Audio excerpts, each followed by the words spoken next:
जब चुनाव आता है तो लोकतंत्र की एक अच्छी बात है, हर 5 साल में कैंडिडेट आपके बीच आता है और वो कहता है कि मैं ये काम करूंगा। जनता जनार्दन हिंदुस्तान की इतनी भौड़ी भाड़ी है कि मैं 5 साल बाद में वापस आऊंगा, आप मेरे को हिसाब ही नहीं पूछोगे और मैं आकर के नया बकवास करूंगा, उसके बारे में चर्चा शुरू करूंगा। मैं आप पूछना चाहता हूं और मैं झूठ बोलूं तो कोई आदमी मेरे को टोक सकता है कि करण सिंह जी रुको। 2014 में सबसे पहले मोदी जी भारत में आए और उन्होंने कहा बहनों भाइयों नया हिंदुस्तान बनाए। उन्होंने कहा जितना काला धन देश के बाहर पड़ा है बहनों भाइयों इस मोदी को लाओ, 1 महीने में सारा काला धन वापस लिया होगा। मेरे को बताओ 10 साल हो गए, 1 साल में 12 महीने होते हैं, 120 महीने हो गए हैं, कितना काला धन वापस आया? किस किसके खाते में आया बताओ तो सही। अच्छा वो आप बोलोगे ही नहीं तो ठग आकर के ठग के चले जाएंगे वापस। आया किसी के खाते में? नहीं आया। 1 रुपया 120 महीने में आया। फिर क्या बोले इतना पैसा वापस लाऊंगा, एक खाते में 15 लाख रुपए डाल। बताओ किस किसके खाते में 15 लाख? देखो आप झूठ मत बोलना, आप सबको अपने अपनी औरतों की कसम है, सच सच बताना किस किसके खाते में आए नहीं। उन्होंने कहा युवा साथियों मोदी की सरकार आएगी 2 करोड़ नौकरियां 1 साल में लगाऊंगा। 1 साल 10 साल में कितनी होती है बताओ? 1 साल में 2 करोड़, 10 साल में कितनी? 20 करोड़। पूरे 10 साल में मात्र 38 लाख नौकरियां लगी, 38 लाख। और लाखों पद इन्होंने खत्म कर दिए, रेलवे के पद खत्म कर दिए। एक जगह भी इनको कोई लगता नहीं। उन्होंने कहा आपके यहाँ चुनाव लड़ रही हो स्मृति ईरानी जी, गैस का चूल्हा लेकर के हमने कांग्रेस के राज में 4-5 रुपए गैस की टंकी के बढ़ गए, 350 रुपए के भाव थे। पूरी टंकियां लटका करके खुद भी उठू के ले टंकी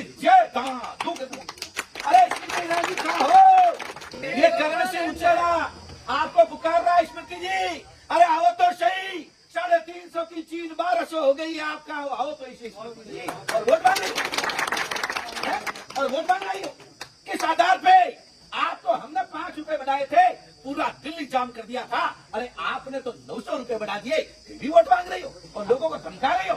सुनो कान खोल के, ये हिंदुस्तान है, नहीं तो धमकी से डरेगा, नहीं आपकी आंखों से डरेगा। आपको काम करना पड़ेगा, आपको 10 साल का हिसाब देना पड़ेगा। आपने मजाक बना रखी है, 10 साल ठग दिया लोगों को। फिर क्या बोले बताओ तो 100 स्मार्ट सिटी बनाएंगे, 1 स्मार्ट सिटी बनी। ये हाजी बात बोल, सच बोलना भाई, सच है। फिर क्या बोले हम लोग जो है किसानों की आय डबल करेंगे। अब मैं देख रहा हूँ आपके किसानों की हालत।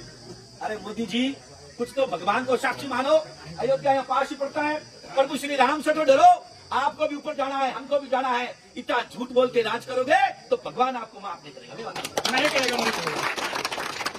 ये तो 2014 की बात है। अब भाई आपको कोई याद हो कि इन्होंने 2014 में हमारे से छीना था कांग्रेस वालों से, उसमें ये वादे किए थे। हम आपको कह रहे हैं इन्होंने एक वादा पूरा किया। 2019 में आए तो क्या बोले? 2019 में भी यही बोले, एक वादा पूरा नहीं किया। 2024 में क्या कहते हैं? बहनों भाइयों 2047 का देश बनाएंगे। अरे मोदी जी 2047 में आप 90 साल को हो जाओगे, हम भी 80 साल को हो जाओगे। न आप बोलने की स्थिति में रहोगे, न सवाल पूछने की स्थिति में रहोगे। आपको 10 साल का हिसाब देना पड़ेगा। आपने 10 साल में देश के लिए क्या काम किया है उसका हिसाब मैं बताता हूँ। इनका हिसाब मैं बताता हूँ। इन्होंने पेट्रोल जो 10 साल पहले 60 रुपए में मिलता था, पेट्रोल और डीजल, वो आज 100 रुपए से ज्यादा हो चुका है। 55 से 100, 110 डबल। सुनो, गैस की टंकी 350-400 रुपए मिलती थी, 1100 रुपए की हो चुकी है। सब्सिडी तो आप और सब्सिडी में भी मजाक करी इन्होंने। पहला सब्सिडी डायरेक्ट अपन को टंकी कम पैसों में मिलती थी, इन्होंने कहा हम सब्सिडी आपके खाते में ट्रांसफर करेंगे। तो थोड़े दिन जो खाते में ट्रांसफर करी बस ऑटोमेटिकली उसको बंद कर दी। जब बंद करी तो आप हमको किसी को पता ही नहीं चला। अभी क्या बोलते हैं शहजादे को, जब सब कुछ उनको पता चल गया हाथ से राज जा रहा है, झूठ बोलने की लिमिट होती है। कहते हैं शहजादे को पाकिस्तान प्रधानमंत्री बनाना चाहते हैं। मोदी जी आप देश के प्रधानमंत्री हो, सम्मान करना मेरा धर्म बनता है, पर आप इस तरीके से झूठ बोलोगे, हम उस झूठ को चैन नहीं करेंगे। मैं प्रभु श्री राम की नगरी में खड़ा हूँ, अयोध्या के पास में खड़ा हूँ। मैं प्रभु श्री राम की कसम खा के कह सकता हूँ कांग्रेस के लोग में कि पाकिस्तान किसी भी कांग्रेस के लिए कभी अच्छा नहीं सोच सकता। अरे कांग्रेस तो वो पार्टी है जो पाकिस्तान की छाती को चीर के दो टुकड़े कर पाकिस्तान हमको क्या प्रधानमंत्री बनाएगा मोदी जी? मैं भगवान श्री राम की कसम खा के कहता हूँ मोदी जी कि पाकिस्तान हमको कतई प्रधानमंत्री नहीं बनाना चाहता। अगर पाकिस्तान हमें प्रधानमंत्री बनाना चाहता है, हमारा सूपड़ा साफ हो जाए, हमारे 2 सीटें नहीं आए। हे प्रभु श्री राम, अगर ये झूठ बोल के बात अगर मोदी जी कर रहे हैं, इनका सूपड़ा साफ कर देना, इनका लोकतंत्र खतरे में करने को चले हैं, इनका सूपड़ा साफ करके भारतीय जनता पार्टी को समाप्त कर देना, क्योंकि झूठ बोलते हैं। झूठ बोलो, हमको समाप्त कर दो। वो झूठ बोले भगवान श्री राम से नहीं लगते, आपसे क्या डरेंगे? भगवान श्री राम के नाम पर झूठे झूठे कारनामे कर रहे हैं। मैं परसों अयोध्या गया, मैंने अयोध्या में देखा, पहले मैंने टीवी में देखा था, मैंने प्रभु श्री राम के दर्शन करने का मैंने सोचा आए मैं आपके टाइम तो आधा घंटा आगे चले गए।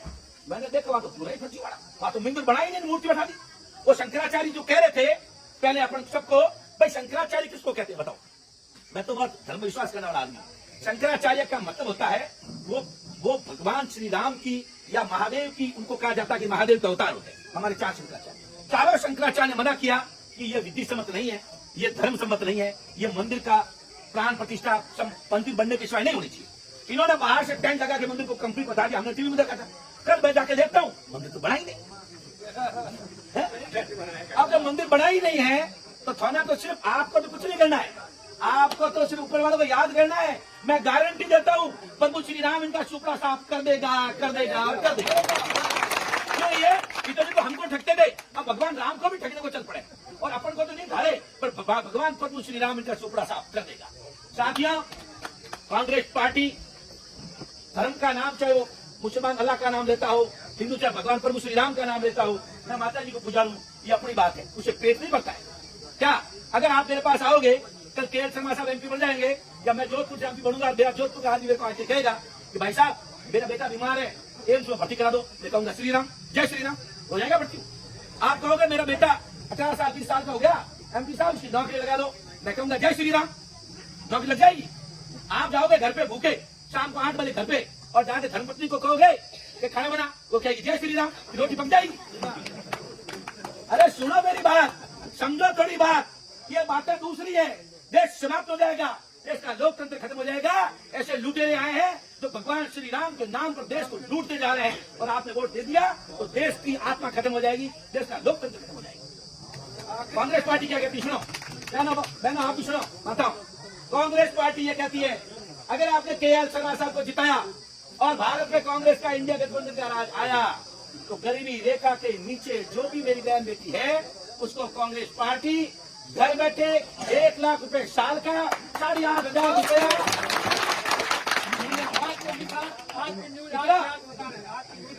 अरे बहनों बोलो तो सही, हमारी बहनों 1 महीने में 8,500 रुपया आपके खाते में टक टक टक तक, हरेक गरीब के खाते में आने वाला, हरेक गरीब महिला के खाते, कोई महिला। और स्टूडेंट्स आप भी सुनो, आप जैसे ही ग्रेजुएशन कर लोगे और आप ग्रेजुएशन करके बाहर निकलोगे, निकलते ही सरकार 1 साल तक आपकी नौकरी पक्की कर चुकी है, ताकि आप कंपटीशन की तैयारी कर सको। अपने बाप और माँ पे भार नहीं समझा जाओ, क्योंकि माँ बाप आपको पढ़ा करके आपकी एजुकेशन पूरी कर देते हैं, उसके बाद नौकरी के लिए आदमी बाहर जाता है। 1 साल तक आपको 8,500 रुपया पर मंथ, 1 लाख रुपया युवाओं आपके खाते में कांग्रेस पार्टी डायरेक्ट करेगी। हम तो ये बात करते हैं भाई, बाकी आपकी मर्जी है। हम ये वादा करते हैं आप हमारा साथ दो, हम देश को आगे ले जाएंगे। और जो झूठ बोल करके जो भी लोग ये जिस तरीके के देश में भ्रष्टाचार की पराकाष्ठा क्रॉस कर चुके हैं, इलेक्ट्रल बॉन्ड के रूप में अरबों रुपए इनके खाते में आ गए हैं, उन सब की जांच करके असली जो हकदार होगा दंड का, उसको दंड देंगे। मैं अपील करता हूँ, अंत में आपसे अपील करता हूँ, पूरे हिंदुस्तान की नजर, पूरे विश्व की नजर किसका पे है? अमेठी पे है, अमेठी पे। और अमेठी अब कुछ और होने जा रहा है। अमेठी में अब KL शर्मा साहब नहीं जीतेंगे, अमेठी में भारत राष्ट्र जीतेगा, भारत राष्ट्र। आप KL शर्मा और करण सिंह जैसे कई लोग आएंगे, कई लोग जाएंगे MP बनने के लिए, पर भारत के लोकतंत्र को बचाने के लिए हाथ के निशान पर वोट देना साथियों। और अगर अब पूरे देश में पूरी फिजा चेंज हो चुकी है, मैं फिर आपसे 2000 किलोमीटर से आया हूँ, एकदम हमारे राजस्थान में तो सुपड़ा साफ हो रहा है, भारतीय जनता पार्टी का सुपड़ा साफ। आप सुपड़ा साफ तो कर दोगे? जोर से तो बोलो। सुपड़ा साफ कर देना। मैं आपसे वादा करके जा रहा हूँ, केएल शर्मा साहब पूरे हिंदुस्तान की बड़ी तोप बनेंगे, बड़ी तोप बनेंगे। राहुल गांधी जी प्रधानमंत्री बनेंगे, केएल शर्मा जी आपके बड़े नेता बनेंगे, हम सबके बड़े नेता बनेंगे। आप इतनी बड़ी संख्या में आए, हमको सुना, आपका बहुत बहुत धन्यवाद। अंत में इन्हीं शब्दों के साथ में कि भारत के लोकतंत्र को बचाने के लिए आने वाली 20 तारीख को हाथ के निशान पर वोट देके विजय बनावे। धन्यवाद। जय हिंद, जय कांग्रेस।